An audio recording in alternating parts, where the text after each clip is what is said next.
very fortunate today. We have Mr. Joel Feldman. Joel is actually locally here from Springfield.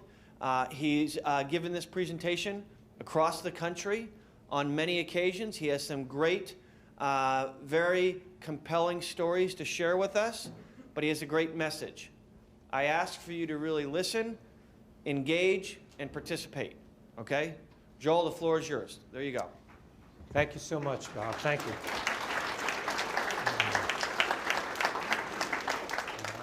As Bob said, this is the fourth of 4 presentations, so it's great to be here. We've had a lot of fun during the day, and I anticipate we'll continue to have fun.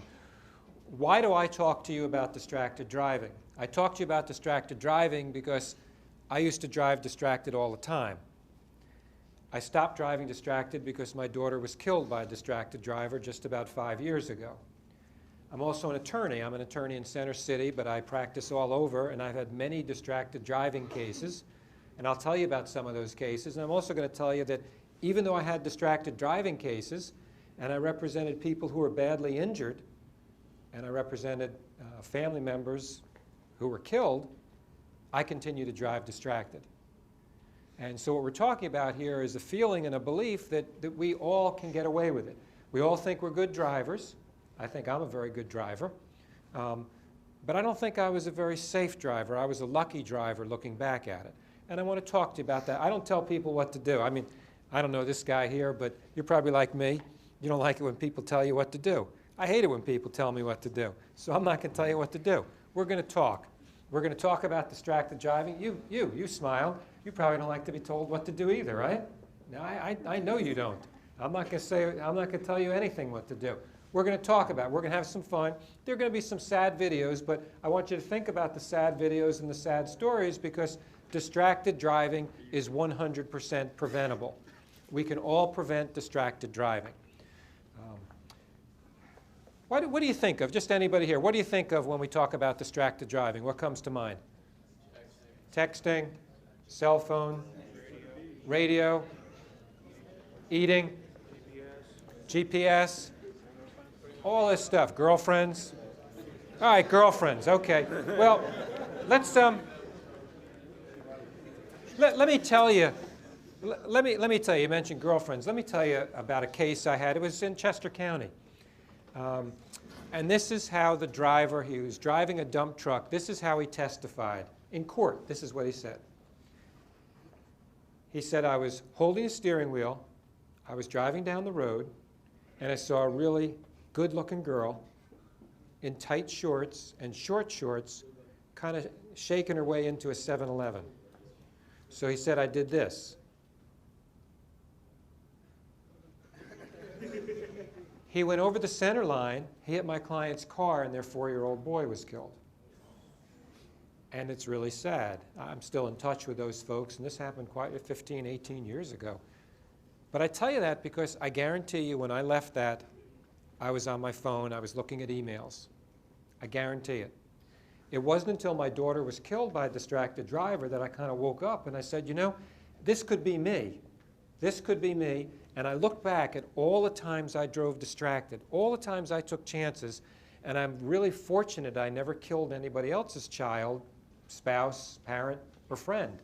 I'm really, really fortunate. So what we're talking about is with this definition, this U.S. Department of Transportation definition of distracted driving, we're talking about a primary task of driving, and then as human beings, all the things we do outside of a car, we try to do them when we're driving. We've talked about a bunch of them. Gosh, I hear these things all over the country, what people are doing. There are moms who are champions, according to their kids, at playing Tetris on their cell phones when they drive their children. There are people who are putting in contact lenses when they drive. There's moms who are actually breastfeeding babies when they drive. I hear this from the kids. In Colorado, Route 70 is the big interstate that goes up into the mountains. A girl told me that her mom is a very busy realtor. So as you're driving down the interstate, and there you can go 70 miles an hour, that's the speed limit, the girl told me that her mom wants her to hold the steering wheel while her mom is driving and looking at emails. The girl is 12 or 13, doesn't even have a license. We're eating in the car. I mean, I now, Now that I've stopped driving distracted, now I keep my ties for a while. Otherwise, I'd slop them up with yogurt. And I couldn't keep a tie for a while. I'd ruin them quickly. So I'm slopping up yogurt. I'd always have my suits at the cleaner because I'd slop them up as I was driving. I used to steer with my knees all the time. How about you? You steer with your knees from time to time when your hands are full? Yeah, we all do it. See, we're all in this together. That's one thing to take away from this. We're all in this together. Everybody drives distracted, and to more or less. And I want you to think about it, and maybe I'll give you some reasons to think about your driving, but maybe also some reasons about those you care about. You know, family members, children, when you're in the car. Maybe you can speak up, and maybe you can get them to change the way they drive. And you know what? You guys are going to get out of this school, and you are the car experts. People are going to come to you and they're going to say, hey, what car should I buy? What should I do here? That kind of stuff. You are the car experts here. If you guys drive distracted, people are going to notice. If you guys drive safe, people will notice. They'll say, gosh, these guys know about cars. They're the experts, and they're not driving distracted. That sends a powerful, powerful message. Powerful message. So these are the types of distractions that we generally talk about. We talk about a manual distraction. Are we holding the steering wheel? We talk about a visual. Are we looking at the road? We also talk about cognitive. In terms of cognitive distractions, what are we thinking about? Because even if our hands are on the wheel, we're looking straight ahead, we can still be cognitively distracted. These are the types of distractions. I'm going to play this next video, and maybe I can have the three folks in the front here. Maybe I could have each of you guys just have a one-word response when you see the video. All right, fair warning. Not telling you what to do, by the way.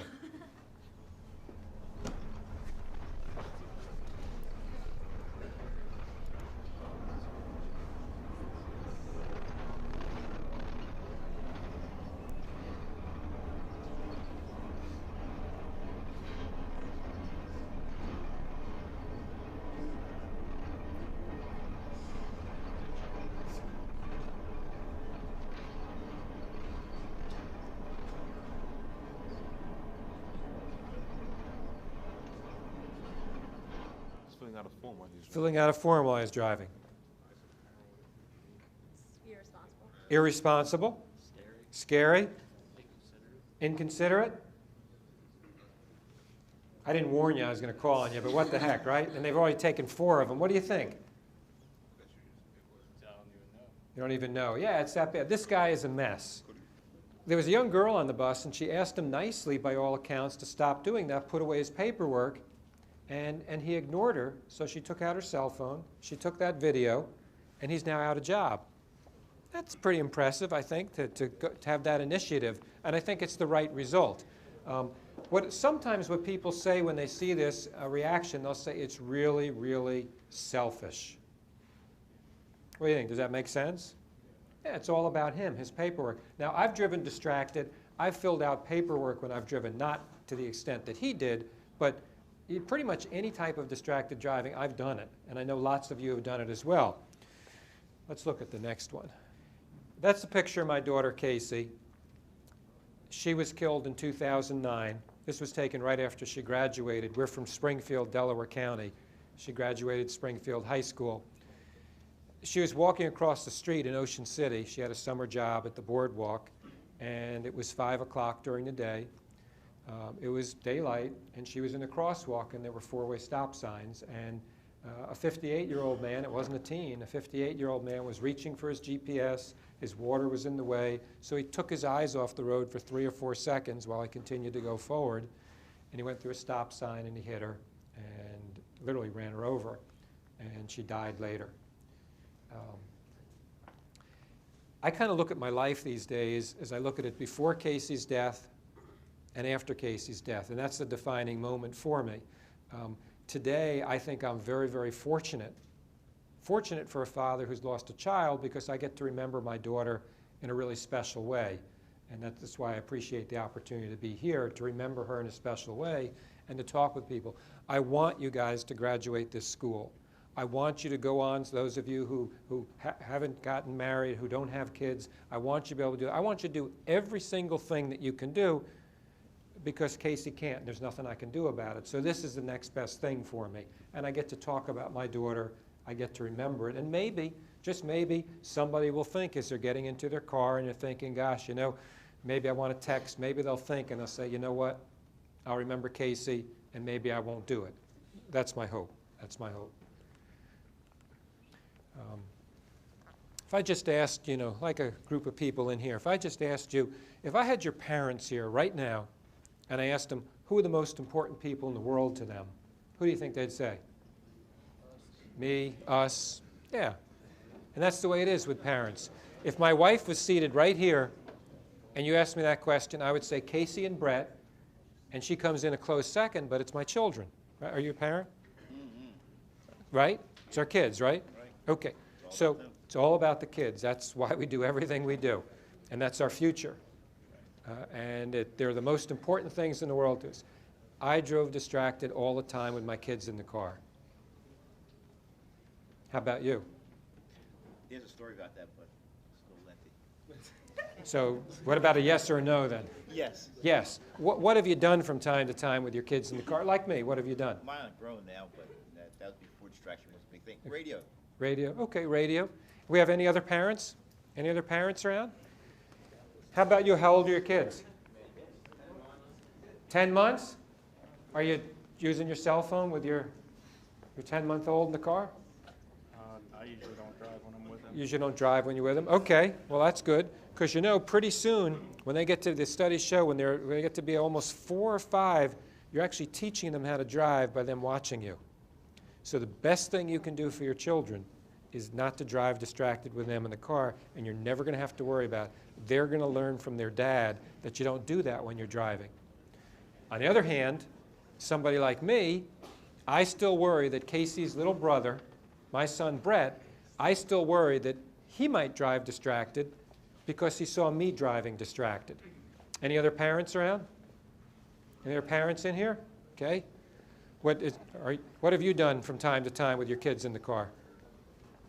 Probably radio, just passing things from the front seat to the back seat to the kids, things like that. Okay. Or cut that out, or I'm going to turn around and, right? Yeah. Warning them that you're going to discipline if they don't shut up, right? Yes. Yeah, okay. So that's what we're talking about here. It doesn't make sense, but we do it.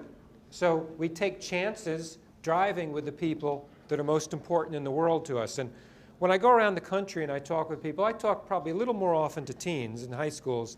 I'll ask them, how many of your parents drive distracted with you in the car?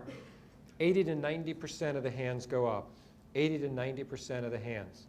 Then I say to them, what about in carpools when other parents drive you? More hands go up. So for those of you who have your kids in carpools or will, even if you and your significant other are driving safely, you better think about what those other parents are doing, because in all likelihood, they're taking chances driving with your children in the car. So we talk about being a role model.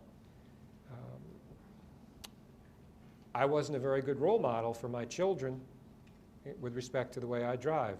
It's clear I wasn't. And I think parents around the country are falling down in their responsibility to be role models for their children. There's plenty of things that we do, whether we have a headset on, we're listening, we're talking, whether we're putting on makeup, lip gloss. Any of you guys in the front row, had makeup ever an issue for you guys as you're driving?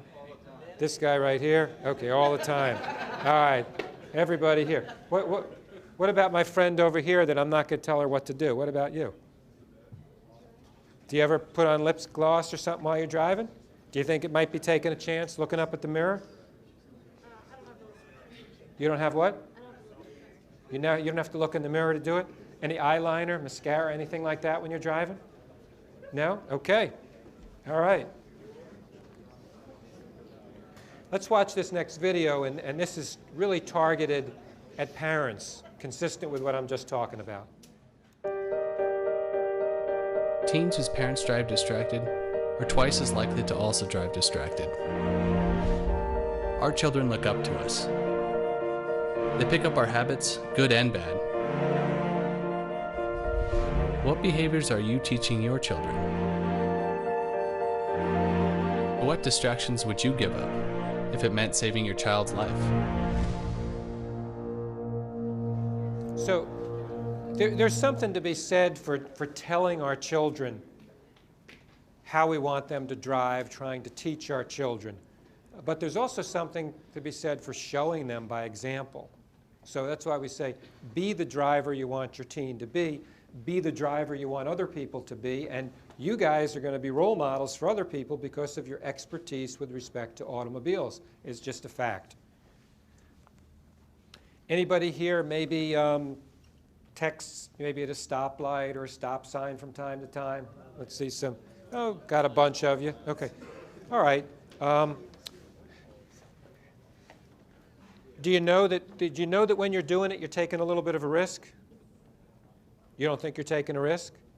I just don't see what I can see what a risk would be, but if you're at a stop, Okay, so you're not really at risk to anybody driving because you're stopped. okay, so it's only at a stop. You'll never start to look at the text as you're coming and approaching the stop, and you'll never continue to look at it after the light turns. If I'm going to look at my phone, I've stopped. Okay, all right. So there's a 42-year-old woman who said the same thing. And I know her because of a lawsuit I brought on my client's behalf against her. She said I would only text at stoplights or stop signs, and she'd be looking down at it, and then how do you think if she's looking down she would know the light turned from red to green? Somebody would honk. Yeah, somebody would honk. So on this particular occasion, somebody honked, but it wasn't the person behind her. It was somebody over here, unrelated. So she starts to take off, and my client, a 74-year-old woman, is in front of the car crossing, hits her. She fractures her skull. She has a brain injury. She's been in a rehab, and she's going to get discharged from a rehab into a long-term nursing facility. There are probably others of you, I saw a lot of hands go up, who maybe will text occasionally if there's not a lot of traffic around while you're driving. Any of you guys text occasionally while you're driving? No? Who texts a little bit when they're driving, not just at a stop sign and all? Okay, so you do. Like me, I appreciate your honesty. So do you know that you're taking a little bit of a risk when you do it? Yeah. Why do you do it? Yeah, that's the answer. I don't know. Why do you think you do it? Now, have you been in an accident yet texting? Okay, so you have the collective experience of doing it and getting away with it. So we kind of look at this, what's the evidence for the fact that you've done this successfully before, that you're going to continue to do it without getting into an accident? I don't know. Yeah, who knows, right? We don't know. Could also be you think you're a good driver. Also, you're an experienced driver. You're just looking down for a couple of seconds. Could be. When I go around the country, I meet people who are like me, who've lost loved ones to distracted driving, wherever I go, and lots of times the people say, I want to come and I want to talk, I want to be a part of your presentation, and I'll talk with them, and if it's right for them and it's right for the audience, I'll say fine, I'll talk to them about what they're going to say. I also have met those people who've killed through their distracted driving. I've met a bunch of them. And if I was, maybe they'll say, I want you to meet this gentleman, he's at our school and he's killed someone through his driving. I would meet you and we would talk a little bit. I know exactly what you're going to tell me because everybody else tells me the same thing. Doesn't matter if you're young, you're black, you're white, you're Hispanic, you live out in the country, you live in the city. Everybody says the same thing. They look at me and they say, I never thought I was a type of person who could kill someone through my driving. Exactly the same thing every time. Because no one does. No one does until it happens. So what I'm hoping is you don't have to be like me. You don't have to have someone that you love killed. You don't have to be like the people who've killed and kill someone before you say, what am I doing? I talked to a man yesterday from Missouri. He said what he was doing, and he wants to speak in our presentation, but he's really, really not ready for it, quite honestly. It wouldn't be good for him or the people. He was driving, and he was changing music, and he ran into the car in front of him.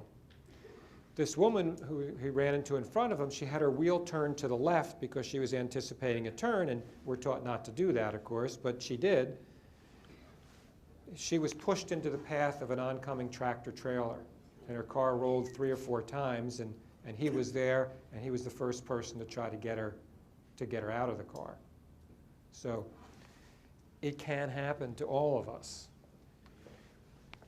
Just because you've been successful in the past doesn't mean you're going to be successful in the future. And if anybody's thinking, you know, maybe I want to think about changing what I'm going to do, I'll also tell you this. If you don't have a plan, you're probably not going to be successful. You need a plan. Like, what are you going to do the next time you get in your car if you're thinking you might want to change? What are you going to do with the phone? I'm still tempted to pick up my phone every time I drive, even though my daughter was killed by a distracted driver. Every time I drive, because it's a habit. It was a habit. Now I put it someplace where I can't hear it, that kind of thing, but I'm still tempted. It took me, I don't know, about 40, 45 minutes to drive here this morning. I came up Westchester Pike, north on 100, and I was thinking about using that cell phone because I have a bunch of meetings and stuff, and I could talk to people. I knew I was early, so I pulled over. But I was tempted, and you're going to be tempted too. So what do you think I mean when I say that there's 2 sides to distracted driving? I think I just heard it. It's... The act of distracted driving and the justification of it? That's an interesting way. I wasn't thinking about that, but that's an interesting way to look at it. What I was thinking is actually simple, and I've kind of talked about it. It's my side, a loved one was killed, and it's also the other side, the killer, the people who kill. So this next video, this video shows a 17-year-old girl who was trying to program her GPS as she was driving. The car allowed her to do that. It also shows the daughter of the man that she killed. The 17-year-old reached out to me. She said, I want to talk for your organization. And I said, why? And she told me. And I said, okay. But I contacted the family because I don't think it would be right to have a video out there and if I didn't get the permission from the family. And they said, absolutely. We want you to tell her story. We want to hear her story, but we also want you to hear our story. So you'll hear from both of them in this one.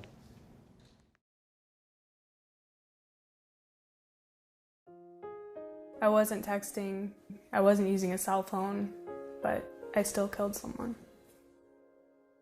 I was 17, prom was coming up, I was ready to leave high school, I was excited about the summer and going off to college. My mom and dad were both teachers, and they met at an elementary school where they were teaching. People would describe him as a gentle person. He was my dad.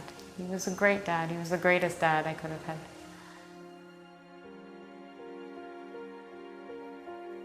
I was on my way back from my clarinet lesson. I was hungry, so I was looking at my GPS. All throughout high school, he was there for me every step of the way. He coached me in sports.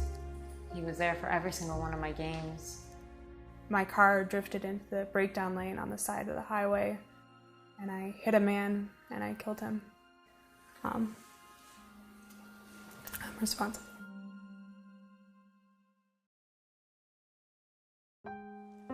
I was 6 months pregnant when my dad died. I knew he was going to be such a fantastic grandfather. And when she smiled for the first time, he wasn't there to share it with. When I was driving, you know, I had a choice. I could have pulled over to the side of the road just a few seconds. It changes everything. It's just hard. I think the hardest part has been raising a baby and knowing that he wasn't there to celebrate those beautiful moments. I think about my friends, I think about the choices they make. They think it's not gonna happen to them. My mom has this incredible grandchild, but she can't share it with her husband. She doesn't have that partner. Learning that he had a family, that he had a daughter that was about to have his first grandchild, that he was about to be a grandfather, and I took that away from them. I caused his death. I think of all the things that my dad has taught me and about the love that we had as a family. Distracted driving is a choice, and it's a selfish one to make.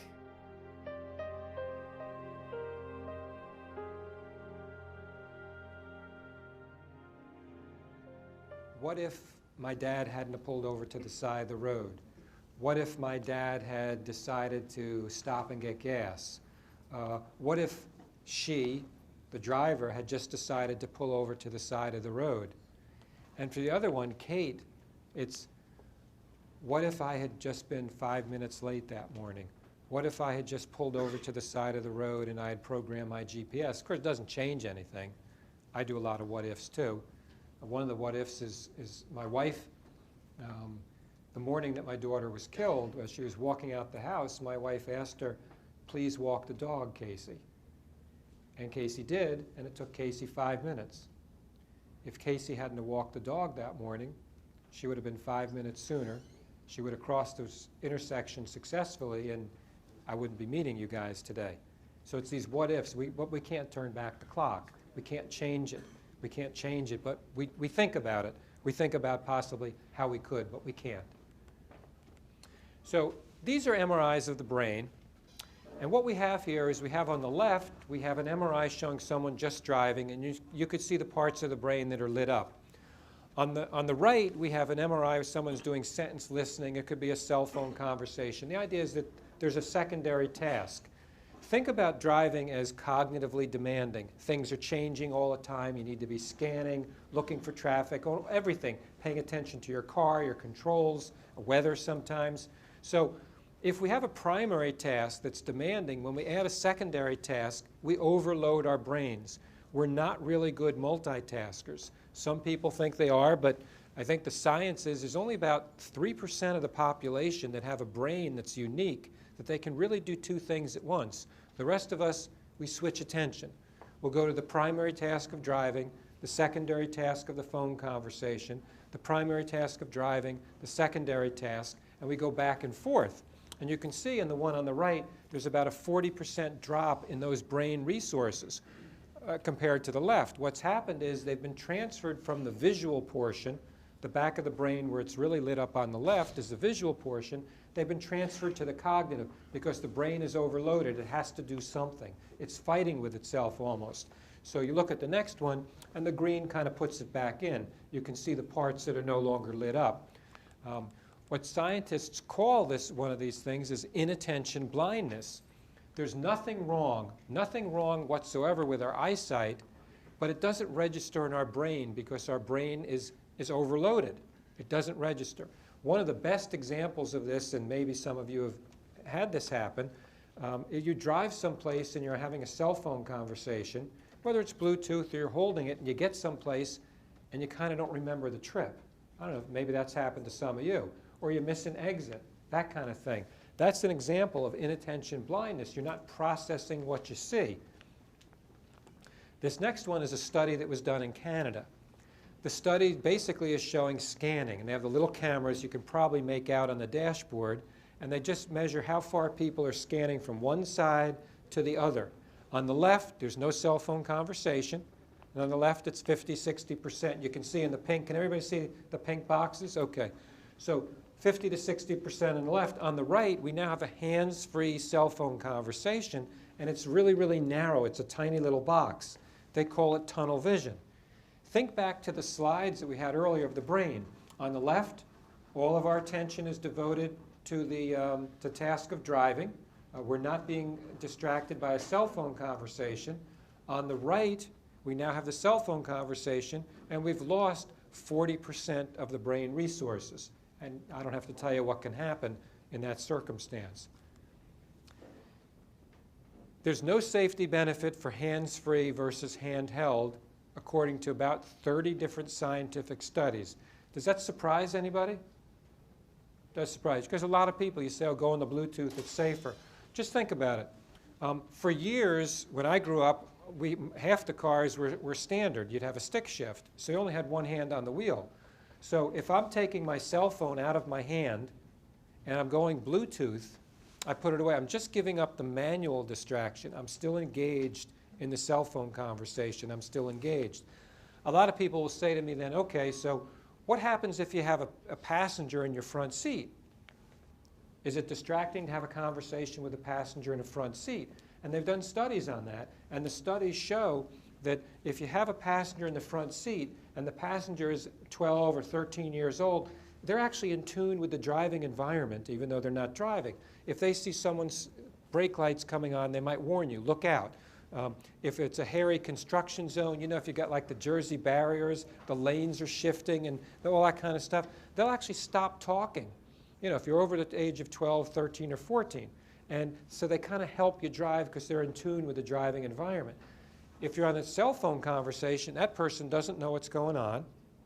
They're going to continue to talk to you. And one of the funny things was, we as, I guess, social human beings, we feel an obligation, if we're on the cell phone with someone, to continue to talk to them so that it doesn't appear we don't want to appear to be rude, even if it is a tense driving situation. So if we have something coming up that's really important or something, and it's dangerous, we have some choices we have to make, we continue to talk. So that's the difference in terms of talking with a front seat passenger. Why don't I play this one? So let's say you guys are thinking about maybe not texting while you're driving, maybe not even texting when you're at a stop sign or a stoplight. What happens if you text one of your friends or family member and you get a response back, oh, I'm on the turnpike, I'm 20 minutes, I'm half an hour away from the Exton exit? What do? Do you continue texting with them, or you just stop texting? What happens if you have a phone call with someone and they say the same thing and they're traveling down the road? I've talked with about 5 or 6 different family members who were on the phone when their loved one had a crash and they heard it.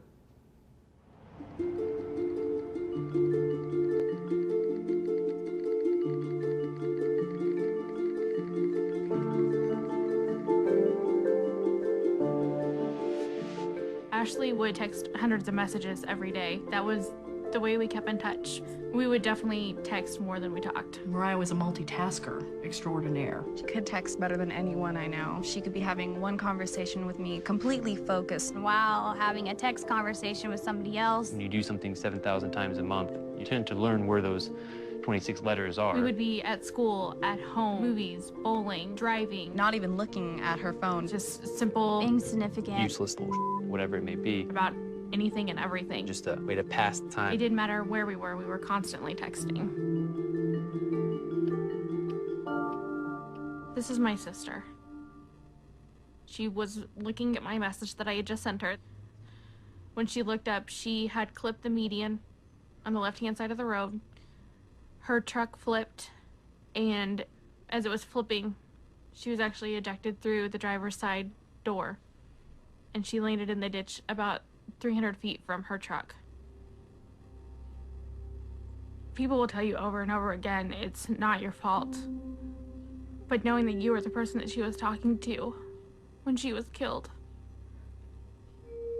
Just knowing, having a highway patrol officer write in a report that a text message sent at 12:05 is the reason that she is dead is not something that will ever go away. If I could talk to her one last time, I would just say I'm sorry.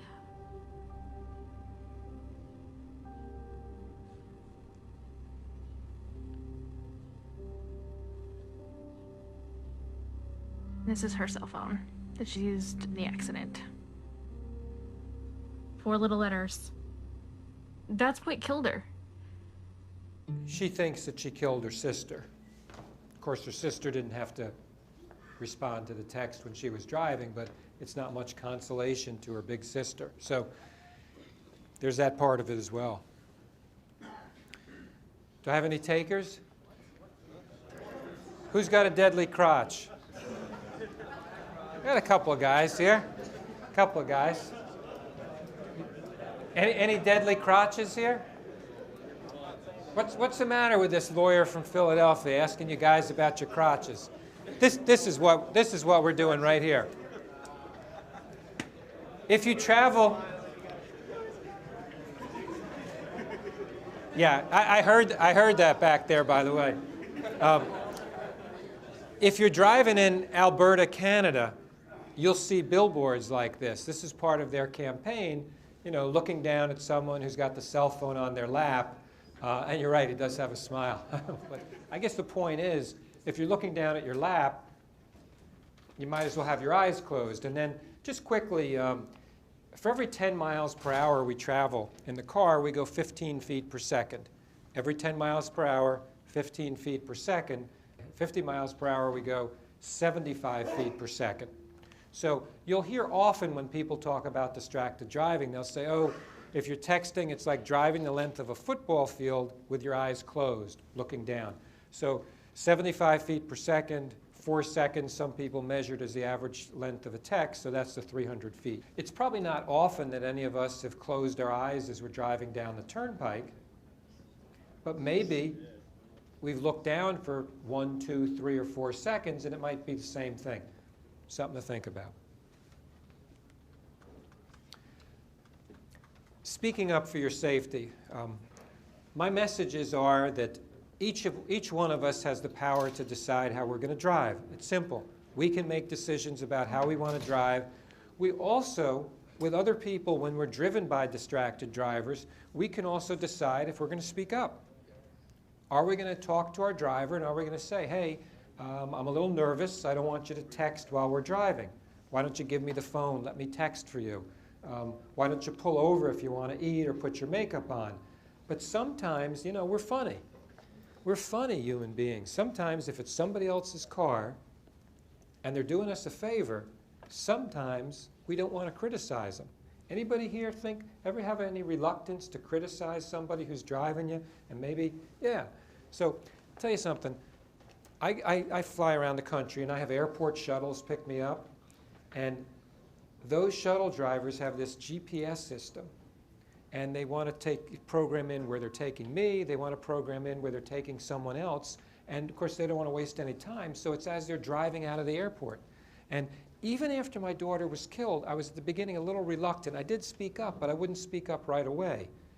Think about if you care about somebody, if it's a friend, a family member, you can sit there and not say anything, hope that you get there safely, or you can speak up. Now, I wouldn't want you to go up to somebody like this and say, you're a stupid idiot, you're going to kill me the way you're driving like a lunatic. That's not going to get you anywhere, right? That's a non-starter. But perhaps if you'd say, you know, I see that you're texting and maybe you're having difficulty staying in your lane, let me take the cell phone for you, let me text for you. I don't guarantee they'll give it to you, but maybe you try. It's your responsibility as a passenger with your driver to do something to get there safely. It's not just all up to the driver. That's what I want you to think about. Now, again, how many parents in here? Let's see by hands. How many parents? Okay, we don't have a lot of parents, but we have some. Okay, we talked about it. You're teaching your kids to drive. If they're over the age of 3 or 4, they're watching you.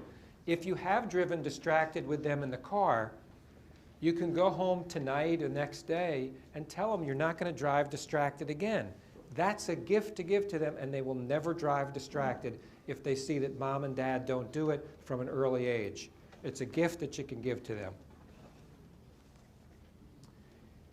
Consequences. Each and every one of us with those car keys, that's a ticket to freedom, to work, to whatever, a job, whatever it might be. It's also a ticket to jail. The closest any of us here in this room are going to come to going to jail is through our driving. That's just the way it is. Doesn't matter if you're a lawyer like me, a videographer, if you're a great student here, doesn't matter.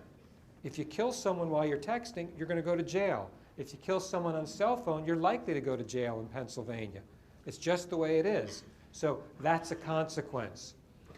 Each and every day in the United States, there are at least 10 people killed through distracted driving. There are about 1,000 injuries a day, over 400,000 in the course of a year.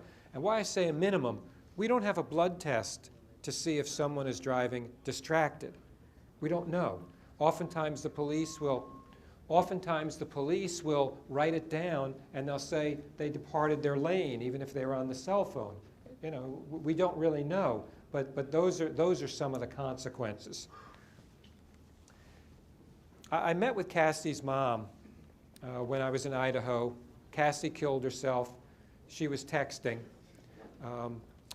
I've met with other moms, and they talk to me, you know, privately, not in a big group like this, but afterwards they talk to me. And one of the saddest things is they'll say to me, I wonder if my son or daughter was texting at the time they died because they saw me doing it. How do you answer that?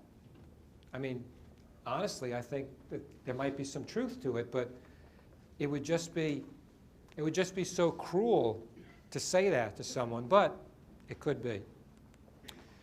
Inattention blindness. A driver was on the cell phone, killed Joey. Ashley was just 16 when she was killed. She was texting, so she, in essence, killed herself. Anybody seen the AT&T documentary with X in it, Xavier?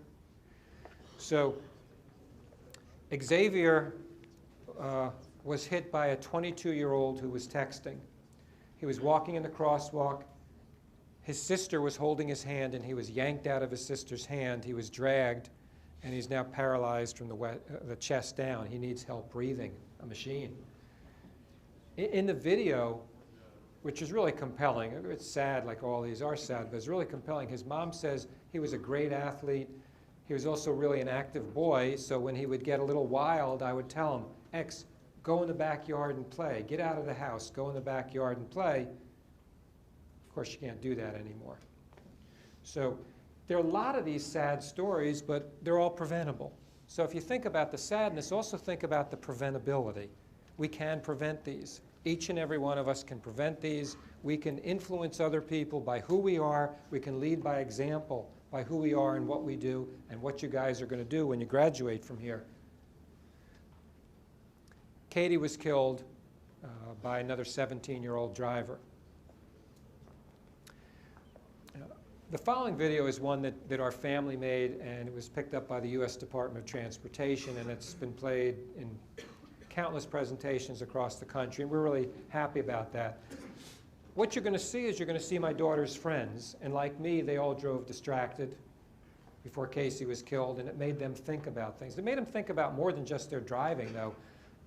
It made them think about life. It made them think about that you can walk out the door, and there's no expectation you're going to come back. I knew that from the work that I did in terms of a lawyer, but you know, when I was a lawyer representing families who'd lost loved ones, I was really an observer of their pain, and it's different being a participant. It's very different, very different. So what they wanted to do is they wanted to make a video. They wanted to remember Casey, and part of the grief process was doing something to remember Casey that would make a difference and would save other people's lives. This is a face of distracted driving. This is Casey Feldman. Casey was a daughter, granddaughter, sister, niece, cousin, and friend. She was kind, caring, had a great sense of humor, lived life to its fullest, and was loved by many. She was so funny and so vibrant and so beautiful in every way. She was smart, she was intelligent, she had goals for herself, she was really grounded, and she was someone that you knew would grow up to be somebody special, somebody important to other people. Casey's life ended on July 17, 2009. She was struck and killed by a distracted driver while she was crossing the street in a crosswalk. He had taken his eyes off the road for just a few seconds. It was the first time that I ever lost somebody, a friend, and someone my age, and it made me realize that that could have easily have been me, that could have been my sister, it could have been anybody. Before Casey's accident, I drove distracted, and I would let people who were driving me be distracted. I know in high school, rushing around to activities, I'd be eating in the car and doing makeup in the car. I actually wrote a speech in the car once. I was changing the radio station while backing out of a parking spot, and I hit a utility pole. I would take my eyes off the road to do makeup, to text message, to use my phone. I think definitely as a teenager, when you're first driving, you do feel invincible, and driving can become a secondary task to whatever you're doing. You're basically operating a weapon. I think that people need to realize that they're operating something that has the power to change like 1,000 lives. No matter what it is you're trying to do in the car, it's not worth it. When you're driving, it's not a secondary task, it is the only task you should be doing. We must learn from Casey's death that as young people, we are not invincible. And we learned that it just doesn't happen to other people. It happened to Casey, someone that we love and miss very much. I think of Casey lying on the roadway after her accident, and when the police officer asked her how it occurred, she said, "I want my mom," and I wasn't there to comfort her in those last moments. What will it take for us to change the way we drive? I've stopped having meals in the car. I put one CD in and I just don't change it. I make sure my purse is in the back seat now, my phone is in the back seat. If I'm driving, that's the only thing I'm doing. This is the picture I have in my car of Casey to remind me to keep my eyes and mind on the road. You could do the same with a picture of somebody that you love and care about.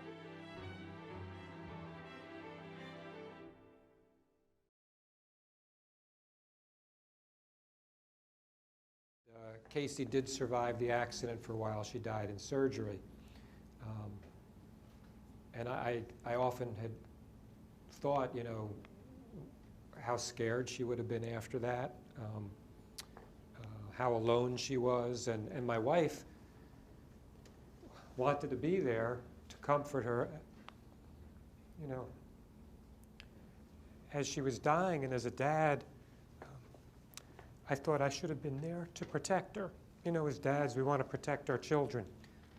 So even though I wasn't anywhere near it, that's what I think. That's what I think today. So where we are now, we're just about done. Is anybody thinking that they're going to change the way they drive? Anybody think? What are you going to do differently, if I can ask? Keep my phone away from me. Keep the phone far away from you? Okay, great. Anybody else? Anybody else have any ideas? Anybody over here going to do anything differently? Anything differently? Put my phone in the center console. Put your phone in the center console? Yeah, that's great. That works. That's great. Think about also speaking up for your friends. And I'm going to tell you, you're going to be tempted. If you've driven distracted and you've used your cell phones, think about what you're going to do when you leave here today if you drove. What are you going to do when you leave here today to make a difference? If you don't have a plan, you're going to be less successful. Look out for everybody else, watch out for everybody else, and be the examples. UTI, be the examples when they see the experts in cars that you guys know about cars and you're out there and you're driving distraction-free. Lead by example because of who you are and what you're learning and what you represent. It's really been a great opportunity to speak to you guys, everybody at the school, and it's great to see that the school does so very much care about you. I wish I had more opportunities to do presentations like this for employers. So thank you very, very much. I appreciate it.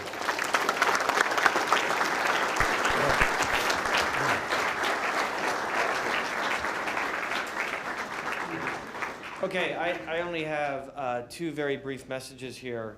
And of course, it's very hard to trump the great message today from Joel. Joel, by the way, you have now presented this very compelling message to well over 1,100 students today, one day. Wow. So we say thank you very much from the bottom of our hearts. Thank you for sharing your message, your situation. You sign a pledge committing to being an attentive driver and not being distracted, and I open up my wallet and I make a donation to a very worthy cause here today. Okay? You do your piece, and I do my piece. We good with that? One last time, I want to thank Joel for doing a great job, and I want to thank all of our students for hanging in there with us. The pledges right out here. Instructors, you're dismissed. Please take your class. Thank you.